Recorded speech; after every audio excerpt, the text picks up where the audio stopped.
We're here at the koala exhibit with Tracy, who takes care of our newest koala, whose name is? Budaru. Budaru. Does Budaru stand for anything? It's a place in Australia. It's a place in Australia. So Budaru, a boy, has been here for just a few months now. And as we've talked about in the past, we bring in browse a couple times a week from Boynton Beach, and that's koala, eucalyptus browse. So that's what koalas eat, and it's highly toxic. And how many varieties do we feed out in a day?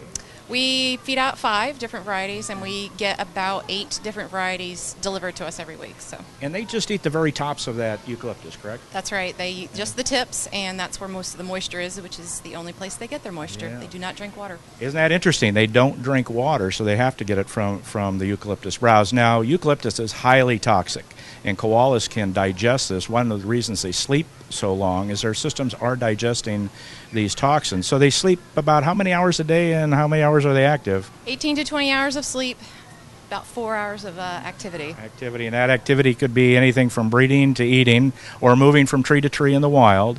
And again, this species is protected by Australia, and we're under certain regulations when we house koalas. We have to qualify to house koalas here in the United States, and it's also part of our conservation efforts to explain to our public what's going on with the species in Australia. So what are some of the unique issues with Budaru?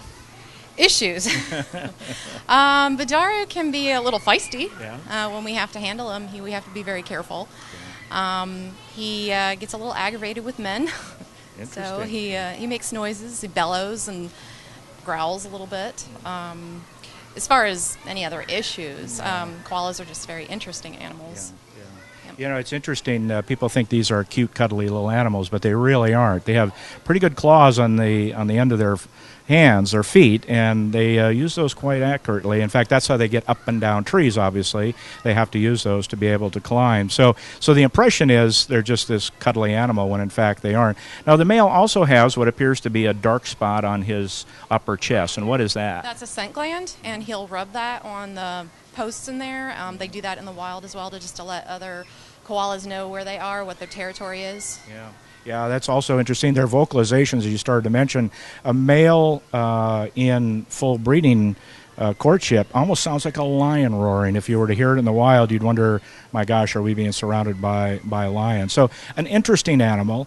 We have changed our management. When you come out to Lowry Park, you may not see him on exhibit. There'll be a sign indicating when he comes back on exhibit, because we're giving him some time outside in an off-exhibit area temporarily. And this is all part of a new management strategy within the captive population to give them more exposure to sunlight for vitamin D absorption. And this is an important part of managing the species in captivity. Any other interesting facts about Budaru? Interesting fact, you mentioned his claws. He has 2 thumbs on each hand and 3 fingers. So that helps him with the climbing. It's an interesting adaptation that koalas have. I don't know that any other animal has that. Yeah, you're right. They're a very fascinating animal. And so the next time you're at Lowry Park, stop by our koala exhibit and see Budaru.